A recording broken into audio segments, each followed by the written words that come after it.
Dear students, welcome to Chetan air force physics. तो देखो भाई, आपके पास 13 जुलाई पेपर सॉल्यूशन आपके पास देखो क्या लेके आए हम। बिल्कुल आसान पेपर आ रहा है भाई, बिल्कुल आसान, कोई दिक्कत वाली बात ही नहीं है। पता नहीं आप लोग क्यों भाई, हो सकता है आपकी मेहनत में कमी हो, लेकिन ऐसा नहीं है। आप करोगे भाई, बिल्कुल करोगे, लगोगे आप। तो देखो, ये क्वेश्चन आ रहे थे आपके पास। पहले एक क्वेश्चन में कह रखा था थर्मोडाइनमिक्स फर्स्ट लॉ। तो आपसे क्या पूछ रखा था थर्मोडाइनमिक्स फर्स्ट लॉ में? आपसे वैल्यू दे रखी थी delta Q is equal to delta U plus delta W होता है, आपको पता है। लेकिन इसमें क्या दे रखा था? P delta we. बताओ, ये क्वेश्चन था, कर दोगे? कोई दिक्कत थोड़ी है इसमें। नेक्स्ट आपके पास क्या था? डायमेंशन फॉर्मूला पूछा रखा था भाई। एक बात नोट करना, डायमेंशन फॉर्मूला, डायमेंशन वाली यूनिट और जो आपके पास है थर्मोडाइनमिक्स वाली, इनमें से तो क्वेश्चन बन ही बन रहे हैं, इनमें से तो बाहर जा ही नहीं रहे हैं कभी। तो ये हमें करने ही करनी है, ठीक है। तो ये आपसे ईटा का डायमेंशन फॉर्मूला पूछा था। एफ की वैल्यू आपके पास क्या होती है भाई? 6 पाई ईटा आर वी। तो देखो भाई, 6 भी कांस्टेंट, पाई भी कांस्टेंट, आपके पास क्या हो जाएगा? F is equal to eta R V. और आपको किसका डायमेंशन फॉर्मूला पूछा है? इसका। तो ये क्या बन जाएगा भाई आपके पास? Eta is equal to F by R V. अब एफ आपको पता है भाई, एफ क्या होता है आपके पास? M L T minus two. Force का होता है M L T minus two, इसका होता है एल, इसका होता है एल टी माइनस वन। तो ये एल से एल कट आउट, तो आपके पास क्या बन जाएगा भाई? एम, ये एल ऊपर जाएगा तो माइनस का हो जाएगा एल माइनस वन, और ये टी जब ऊपर का प्लस का जाएगा तो ये क्या बन जाएगा? माइनस। तो ये आपके पास क्या हो गया? M L minus one T minus one. तो ये बन गया भाई। कुछ है इनमें? कुछ भी नहीं है। आप पता नहीं क्यों घबरा रहे हो, कुछ भी नहीं है। देखो अगला क्वेश्चन देखो। Newton first law is based on, बताओ भाई, moment of inertia. Moment of inertia किस पे बेस्ड है भाई? Newton first law moment of inertia जड़त्व पे। ये लो, हलवा सा पेपर है। नेक्स्ट देखो, आपसे क्या कह रखा है? फाइंड एफिशिएंसी T1 दे रखा है, T2 दे रखा है। तो एफिशिएंसी का क्या होता है formula? 1 minus T2 by T1। तो आपके पास क्या बन जाएगा? ये 1 माइनस T2 की वैल्यू 300 डिवाइड बाई 400, क्या हो जाएगा? 400 माइनस 300, एलसीएम लोगे तो 100 डिवाइड बाई 400, क्या हो गया भाई? 1/4। ठीक है, और परसेंटेज में पूछे तो मल्टीप्लाई बाई 100। बताओ क्या था? कुछ था इस क्वेश्चन में? कुछ भी नहीं था। मैंने ये आपसे करवाई भी है, ये क्वेश्चन आपसे करवाए हैं मैंने, पीडीएफ उसमें देखना जाके वीडियो में। ये इनसे बाहर कुछ आता ही नहीं है, ठीक है। म्यूजी म्यू डब्ल्यू, ये आपके पास रेशियो बताना है, बता दोगे? मैं म्यू डब्ल्यू बाई म्यूजी, तो ये कोफिशिएंट है वुड का और ये ग्लास का, तो वाटर का और ग्लास का। तो 4/3 डिवाइड बाई 3/2। तो ये आपके पास क्या बन जाएगा? 4/3 इंटू 2/3। तो क्या हो जाएगा? 8/9। बताओ, ये आपके पास क्वेश्चन था। है कुछ इनमें? कुछ नहीं है। नेक्स्ट है magnification power of convex mirror. तो ये पूछा था आपसे कि ये पॉजिटिव होगी, नेगेटिव होगी, क्या होगी? ठीक है, तो ये क्या होती है भाई आपके पास? पॉजिटिव। मैग्निफिकेशन पावर क्या हो जाएगी? पॉजिटिव हो जाएगी, ठीक है।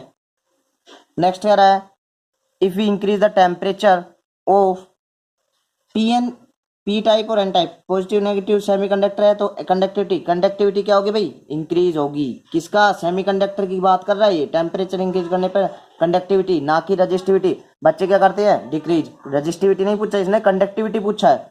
नेक्स्ट देखो, छाप दोगे मुझे लगता है आप। Electromagnetic wave no transmission of. तो देखो भाई, इलेक्ट्रोमैग्नेटिक वेव में किसका ट्रांसमिशन नहीं होता? चार्ज का। और एक कल आया था आपके पास किसके ऊपर? एनर्जी के उस पे, ठीक है। इलेक्ट्रोमैग्नेटिक ट्रांसमिशन कल भी आया था ना आपके पास, ईएमएफ ट्रांसमिशन वाला। तो आपके पास देखो भाई, मेरे को लग रहा है आप कर दोगे। तो ईएम वेव में से भी आ रहा है electric field due to point charge relation between E and E and R. तो ई और आर में देखो भाई आपके पास क्या होता है? E is equal to K Q by R square होता है। तो ये आपके पास electric field due to point charge में ई का रिलेशन होता है। तो ई क्या हो गया भाई? Is inversely proportional to R square, ठीक है। ये है भाई, बिल्कुल आसान सा, छाप दोगे। When we increase the temperature of a metal then V by I।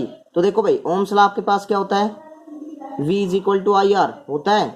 सीधा नहीं पूछा आर, क्या दे दिया? V by I। तो V by I देखो, इससे V by I किसके इक्वल है? R के इक्वल। टेम्परेचर इंक्रीज करेंगे मेटल का तो आपके पास क्या होगा? R की वैल्यू भी क्या होगी? इंक्रीज होगी। क्या होगी भाई? इंक्रीज होगी, ठीक है। नेक्स्ट है generator is based on which principle. तो भाई क्या होता है आपके पास, कौन से प्रिंसिपल पे, EMI, electromagnetic induction, electromagnetic induction. क्या क्या दे दिया उसने, म्यूचुअल इंडक्शन दे दिया, ठीक है, सेल्फ इंडक्शन दे दिया, तो ये सब इसमें आते हैं इलेक्ट्रोमैग्नेटिक इंडक्शन में। तो किस पे हो जाएगा ये, ईएमआई, इलेक्ट्रोमैग्नेटिक इंडक्शन पे, ठीक है। बताओ, इतना आसान पेपर है। देखो अगले में, G is equal to G M by R square होता है। M की वैल्यू पूछिए, M की वैल्यू नहीं बता दोगे इधर से, M की वैल्यू इधर रख के जी आर स्क्र बाई जी नहीं हो जाएगी भाई, M की वैल्यू क्या हो जाएगी, जी आर स्क्र बाई जी। बताओ, ये नहीं बता सकते आप, बता दोगे। अगला देखो, in electrostatic force both charge are half and radius is half, also half the force will be. तो देखो भाई क्या होता है आपके पास, F is equal to K Q1 Q2 bye R square होता है। क्या क्या कह रहा है हमसे, हमसे कह रहा है Q1 भी हाफ कर दिया, Q2 भी हाफ कर दिया और रेडियस भी हाफ कर दी, तो क्या इफेक्ट पड़ेगा। देखो भाई आर का स्क्वायर हो जाएगा, तो इसको हाफ करूंगा मैं, तो देखो Q1/2 इंटू Q2/2, ठीक है, और आर स्क्वायर है तो R/2, तो 2 करूंगा 4 ऊपर जाएगा, 4 से 4 कट, कुछ इफेक्ट पड़ेगा इस पे, कुछ भी इफेक्ट नहीं पड़ेगा, देयर इज नो चेंज। क्या हो जाएगा, चेंज नहीं होगा, नो चेंज। बताओ, रेशियो ग्रेविटेशनल कांस्टेंट है। देखो आपके पास इसका जी का और जी का, देखो भाई जी का और जी का इसका रेशियो पूछ लिया है, कुछ इसमें जी का और जी का रेशियो पूछ लिया। जी इक्वल टू क्या होता है, G M by R square, तो जी बाय जी पूछा है, जी बाय जी, तो ये हो जाएगा आर स्क्र बाय एम। बताओ, ये पूछ रखा था। Which term has same dimension formula. भाई आपके पास दे रखा था torque potential energy, torque and potential energy, ये वैल्यू दे रखी थी भाई, ठीक है। तो आपके पास और भी अदर वैल्यू थी, लेकिन जो आपका मिल रहा था वो क्या था, टोर्क और पोटेंशियल एनर्जी। टोर्क क्या होता है, tau is equal to R cross F, F cross R, force into perpendicular distance. तो इसकी वैल्यू जो, इसकी वैल्यू क्या आएगा, formula ml2t-2, same dimension formula. देख रहे हो ना, हर एक में आ रहा है भाई, थर्मोडाइनमिक्स और ये यूनिट डायमेंशन, ये तो दो दो क्वेश्चन तो आ ही रहे हैं, ठीक है।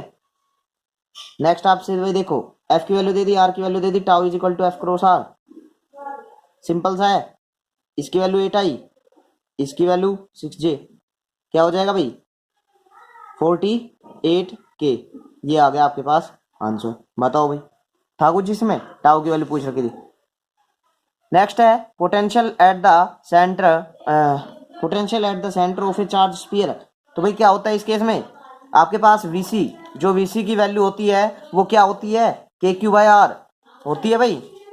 और क्या कर दोगे, क्या कर देंगे इस केस में हम मैं देखो, मैं कह रहा हूँ वीसी जो पोटेंशियल है उसकी वैल्यू क्या होती है, के क्यू बाई आर, ठीक है भाई, के क्यू बाई आर। तो अब इसमें क्या पूछा है, हम क्या गलती कर देते हैं भाई, चार्ज स्फीयर के अंदर पोटेंशियल है जो वो जीरो बना देते हैं, VC is equal to zero. नहीं भाई, ये क्या हो जाएगा, कांस्टेंट होता है। क्या होता है, VC is equal to constant. भाई देखो, ये नोटेशन दे रखी थी आपसे, ये नोटेशन दे रखी थी, पूछ रखा था विच गेट, कौन से गेट को रिप्रेजेंट करता है। तो देखो भाई, वाई इज इक्वल टू ए बार है, तो कौन से गेट को, 0110, तो कौन से गेट को करेगा भैया आपके पास,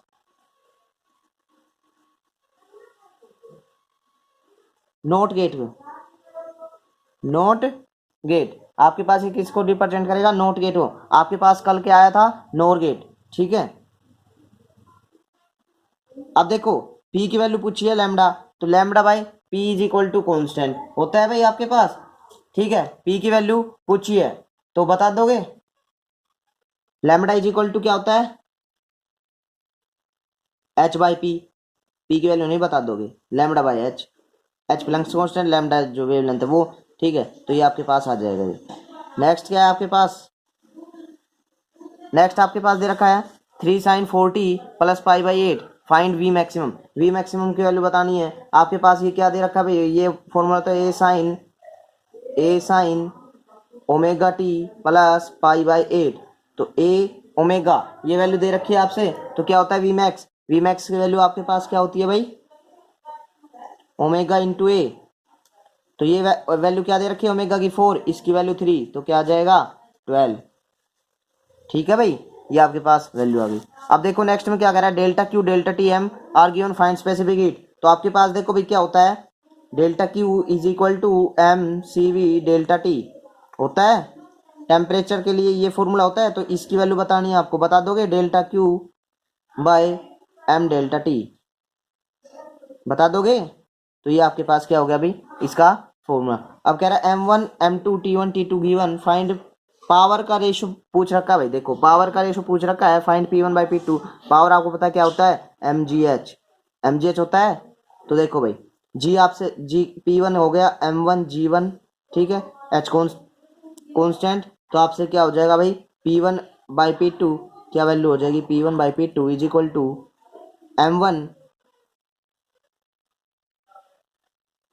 M1 जी भी कॉन्स्टेंट है भाई, M1 और M2, और इनटू पावर क्या होता है mgh बाय टी, ये वर्क अपॉन टाइम होता है, तो ये T1, तो आपके पास क्या हो जाएगा T2 बाय T1। तो ये बता दोगे भाई, कुछ भी वैल्यू दे रखी हो M1 M2 T1 T2 की वैल्यू की कुछ भी हो, तो आप क्या कर दोगे इसकी वैल्यू निकाल दोगे रेशो का। तो भाई आपके पास क्या थे, ये 13 जुलाई के क्वेश्चन थे आपके पास, आसान थे। ठीक है, मिलते हैं नेक्स्ट वीडियो में। जय हिंद जय भारत। करेंगे भाई, ठीक है, बिल्कुल करेंगे।